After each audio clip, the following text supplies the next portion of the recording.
नमस्कार। आज हम एक ऐसी जगह की गहराई में उतर रहे हैं जो आप कह सकते हैं सिर्फ एक मंदिर नहीं है, जगन्नाथपुरी।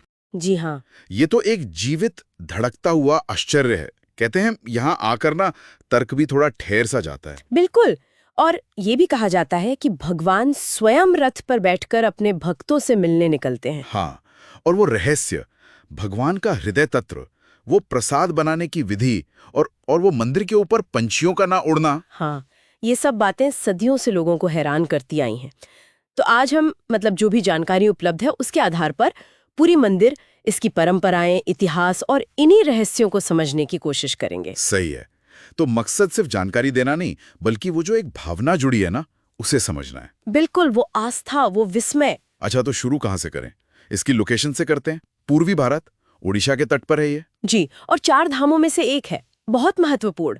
कहते हैं कि इसके बिना तीर्थ यात्रा पूरी नहीं होती। और मूर्तियां, वो तो मैंने सुना है बिल्कुल अलग हैं, लकड़ी की। हाँ, लकड़ी की।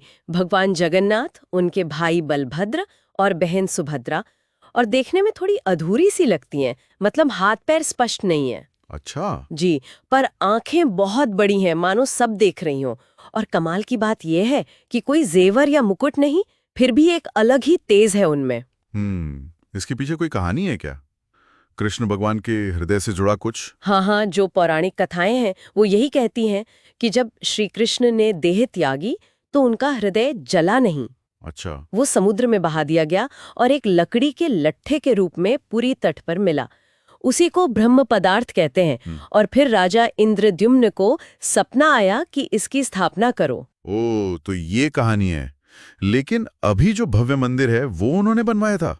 नहीं, वो सपना था। अभी का जो मंदिर है वो तो 12वीं शताब्दी में गंगवंश के राजा अनंत वर्मन चोड़गंगदेव ने शुरू करवाया था। अच्छा, और वो रहस्य, वो झंडे वाला कि हवा के उल्टी तरफ लहराता है? हाँ, ये तो बहुत प्रसिद्ध है। मंदिर के शिखर पर जो ध्वज है वो हवा जिस तरफ बह रही होती है उसके उल्टी दिशा में लहराता है। इसका कोई वैज्ञानिक कारण मिला है अब तक, या ये बस आस्था की बात है? देखिए, वैज्ञानिक स्पष्टीकरण तो कोई पक्का नहीं है। लोग इसे भगवान की लीला ही मानते हैं। और सिर्फ ध्वज ही नहीं, वो पक्षी वाली बात भी सच है। मंदिर के शिखर के ऊपर से कोई पक्षी या आजकल कहें तो हवाई जहाज भी नहीं उड़ता। सच में? ये तो कमाल है। मतलब सदियों पुराना नो फ्लाई जोन एक तरह से। हाँ, कह सकते हैं।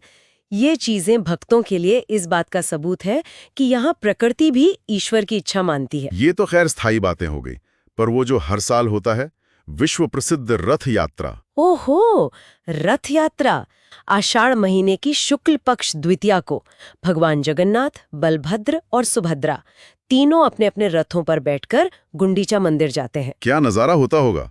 लाखों लोग आते हैं, सुना है। लाखों, देश विदेश से, बस एक झलक पाने के लिए। और ये वो मौका होता है जब भगवान खुद बाहर आते हैं, और तब कोई भेद नहीं, कोई जाति पाति नहीं, सब दर्शन कर सकते हैं। वाह, मतलब भगवान सबके बीच। बिल्कुल, ईश्वर और भक्त का सीधा मिलन। और यही उदारता शायद मंदिर की रसोई में भी दिखती है। कहते हैं दुनिया की सबसे बड़ी रसोई है माँ। हाँ जी, बिल्कुल, महाप्रसाद। सोचिए, रोज करीब करीब 1 लाख लोगों के लिए खाना बनता है। 1 लाख रोज? हाँ, औसतन। और बनाने का तरीका भी गजब का है।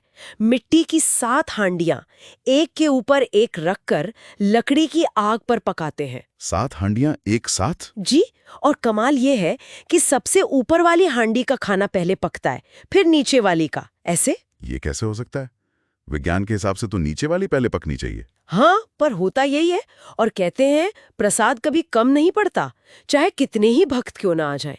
ये सिर्फ मैनेजमेंट नहीं, ये आस्था का गणित लगता है मुझे तो। वाकई। अच्छा, एक और चीज है जो बड़ी रहस्यमयी लगती है, नवकलेवर। ये क्या है? नवकलेवर यानी नया शरीर।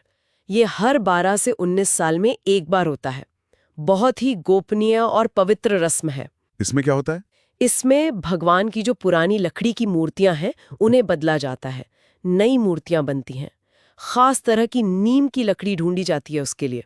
अच्छा, नई मूर्तियां? हाँ, और जो पुरानी मूर्तियों में ब्रह्म पदार्थ होता है ना, जिसका जिक्र हमने किया था। हाँ, वो कृष्ण भगवान वाला हृदय तत्व। जी, उसी को बहुत गुप्त तरीके से पुरानी मूर्तियों से निकालकर नई मूर्तियों में स्थापित किया जाता है। ओ, और ये गुप्त क्यों होता है इतना? कहते हैं ये प्रक्रिया इतनी दिव्य और शक्तिशाली है कि इसे करने वाले पुजारियों की आंखों पर भी पट्टी बांध दी जाती है। बहुत नियम होते हैं। बाप रे, ये तो बहुत गहरा रहस्य है ना?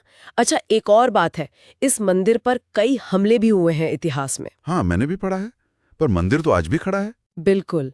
कई बार आक्रमण हुए, लूटपाट की कोशिशें हुई, लेकिन हर बार वहां के लोगों ने, राजाओं ने, सेवकों ने अपनी आस्था और हिम्मत से इसे फिर से खड़ा कर दिया। ये सिर्फ एक इमारत नहीं, ये लोगों की आस्था का प्रतीक है। सही कहा। वहां जाने का अनुभव कैसा होता होगा? मतलब सिर्फ दर्शन नहीं, पूरा माहौल। वो तो महसूस करने की ही चीज है। मंदिर की भव्यता, वो घंटियों की आवाज, पास में समुद्र की लहरें, एक अलग ही ऊर्जा महसूस होती है। कई बार लगता है जैसे आप भगवान को नहीं देख रहे, भगवान आपको देख रहे हैं। वाह, ये बहुत गहरी बात कही। सच में, पूरी आस्था, रहस्य, इतिहास और दिव्यता का एक अद्भुत संगम है। और वो रथ यात्रा, वो ये दिखाती है कि भगवान सिर्फ मंदिर में नहीं, वो तो भक्तों के दिलों में है, उनके बीच आने को तैयार रहते हैं। सचमुच, इन सदियों पुराने रहस्यों और इस अटूट आस्था को वहां जाकर महसूस करना, ये विचारी मन में एक अलग सी उत्सुकता जगा देता है। बिल्कुल। जहां आस्था है, वहीं भगवान है, और जहां भगवान है, वहां चमत्कार भी होते ही हैं।